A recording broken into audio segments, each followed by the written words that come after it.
ये शिक्षा विभाग में लगभग 2.5 लाख से ज्यादा रिक्रूटमेंट होने वाला, हो सकता है 5 दिन 10 दिन में ये विज्ञापन आ जाए। आप समझ लीजिए, ये बाहर के लोगों के लिए नहीं है, पूर्णतः बिहार वासियों के लिए। जब शिक्षक रोज पढ़ता है, रोज पढ़ाते हो, तो पढ़ाए हुए विषय वस्तु में से, कोर्सेज में से अगर कुछ सवाल आपके सामने आएंगे तो आपको चिंता ना करनी चाहिए। आखिर आपको आकर्षक वेतन वाला नियमित शिक्षक बहाल होना है। अब एक नेता है, नाम नहीं लूंगा, नेता का भाषण सुन रहे थे आज सोशल मीडिया पर।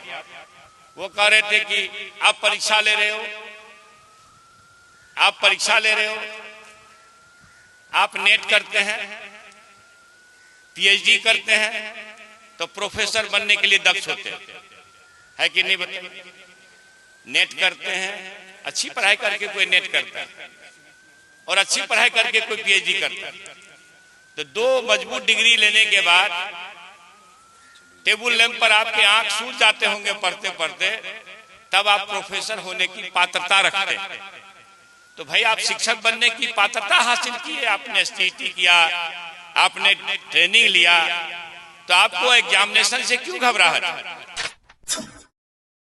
जो छात्रावास है सर 1983 में बना था, उसके बाद से यहाँ पे कोई बिल्डिंग नहीं बनी है। और छात्रावास की जो स्थिति है आप एक बार चाहे तो देख सकते हैं। तो हम सब की मांग है कि यहाँ एक छात्रावास में, इस कैंपस में पटना विश्वविद्यालय के वीसी से और कुलाधिपति जो बिहार के हैं उनसे आप एक मांग रखें कि पटना विश्वविद्यालय के सैदपुर कैंपस में एक और 200 बेड का छात्रावास बनाया जाए, ताकि यहाँ के जो पटना विश्वविद्यालय में पढ़ाई करने वाले छात्र हैं वो तकरीबन 3000 से ज्यादा एससी और एसटी के स्टूडेंट्स हैं, लेकिन उनको रहने के लिए, सभी को रहने के लिए छात्रावास नहीं है। यहाँ पे मात्र सिर्फ 100 बेड का छात्रावास है। तो सर से मैं मांग करता हूँ कि सर यहाँ पे एक पटना विश्वविद्यालय के सैदपुर कैंपस में एक 200 बेड का छात्रावास कम से कम बनवाने की कृपा की जाए। और सर हमारे छात्रावास के अंदर अभी लाइब्रेरी भी नहीं है, तो मैं सर से मांग करता हूँ कि एक लाइब्रेरी बनाने की भी कृपा करवाएं। और सर एक और मांग है कि बिहार के अंदर, पूरे बिहार के बीएड कॉलेजों में मनमानी फीस का वसूली किया जा रहा है। बीएड कॉलेज के जो प्राइवेट कॉलेज के जो संस्थान हैं उनमें, उसमें और फीस बढ़ोतरी जो है उसको सर रोका जाए, ताकि बिहार के जो गरीब निर्धन जो छात्र हैं वो बीएड कर सके और शिक्षक बनने के लायक हो सके और बिहार में शिक्षक बन करके शिक्षा का अलग जगा सके। और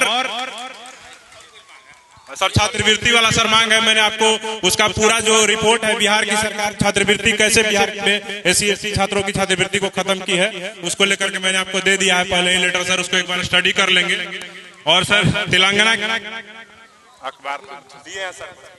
एक बात बताना चाहेंगे सर को कि 2016 से 17 में सर बिहार सरकार जो है स्कॉलरशिप दिया करती थी। मैं उसमें उस मत में ये बताना चाहूंगा कि 40% बिहार सरकार, 60% केंद्र सरकार जो नेशनल स्कॉलरशिप पोर्टल के माध्यम से दे रही है। केंद्र सरकार के 60% जो कि स्कॉलरशिप है वो नहीं मिलने के कारण और नियमित रूप से छात्रवृत्ति नहीं मिलने के कारण बिहार के छात्र जो गरीब है उन्हें बहुत तरह के कठिनाइयों का सामना कर रहे हैं। मैं इसी मांग के साथ कहना चाहूंगा कि इस छात्रवृत्ति को बिहार के तमाम गरीब गुरबे शोषित वंचितों के छात्रों को मिले, यही हमारी मांग है।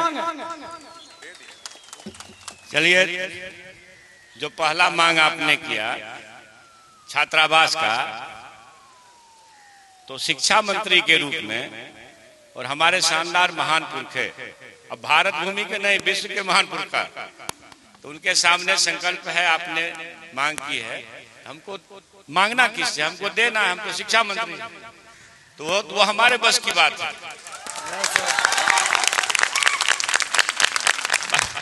बाकी जो आपने लाइब्रेरी की बात कही,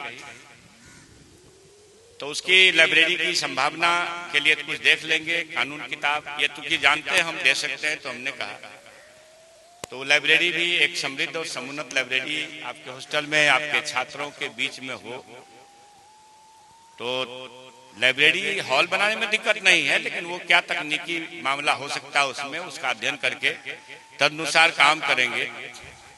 छात्रवृत्ति का जो मामला आपने कहा कि भारत सरकार छात्रवृत्ति की राशि नहीं दे रही हो, तो कुछ भी नहीं देने वाली है। सब वो कॉर्पोरेट घराने में 2 आदमी बेचने वाला, 2 आदमी खरीदने वाले के बीच में चल रहा है मामला। वह सभी आप लोग जानते हैं, होशियार लोग हैं।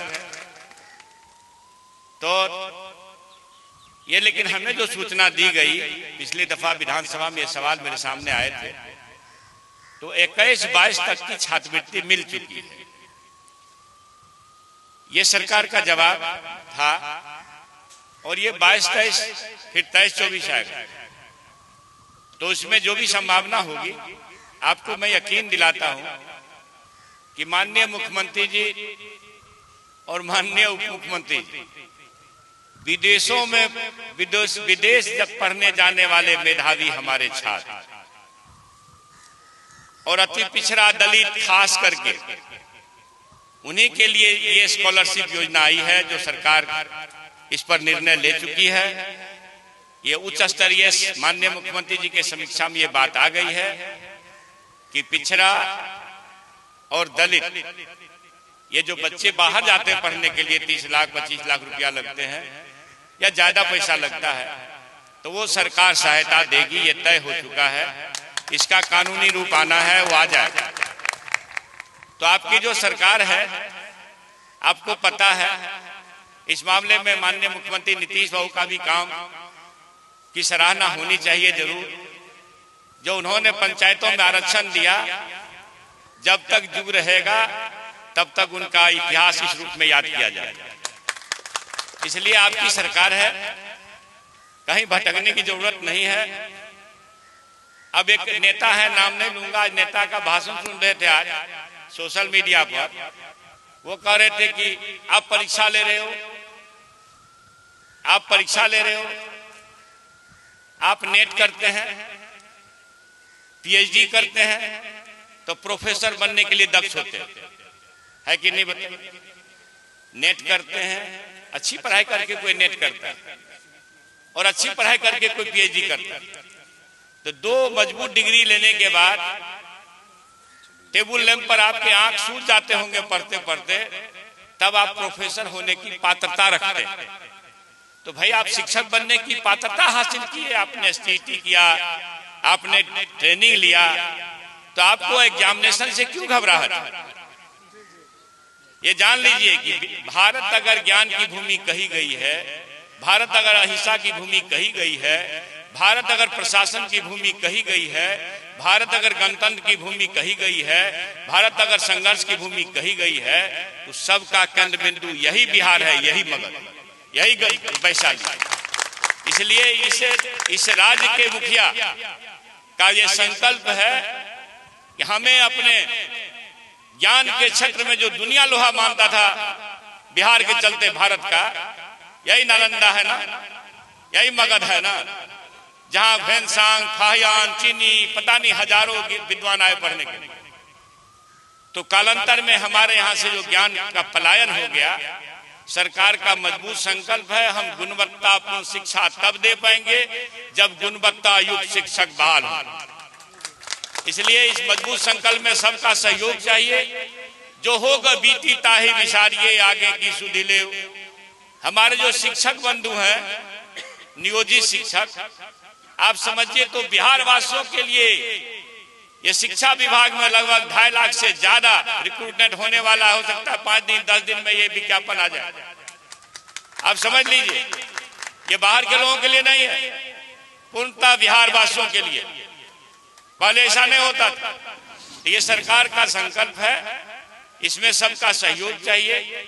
हमारे जो नियोजित शिक्षक बंधु हैं, नियोजित शिक्षक बंधु, आप पढ़ाते हो ना क्लास में, अगर नहीं पढ़ाते हो तो वह भी गुनाह।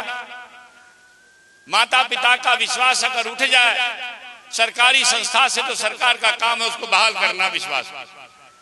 अगर आप शिक्षक हैं, आप 15 साल पढ़ाए हैं, तो जो पढ़ाए हैं वही सवाल को आपको दिया जाएगा।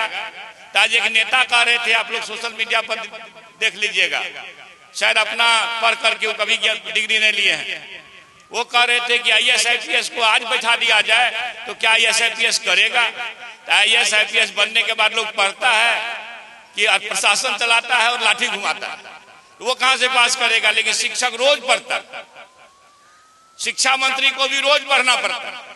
तो जब शिक्षक रोज पढ़ता है, रोज पढ़ाते हो, तो पढ़ाए हुए विषय वस्तु में से, कोर्सेज में से अगर कुछ सवाल आपके सामने आएंगे तो आपको चिंता ना करनी चाहिए। आखिर आपको आकर्षक वेतन वाला नियमित शिक्षक बहाल होना है। आपको शिक्षक के पद से तो कोई हटा नहीं रहा है।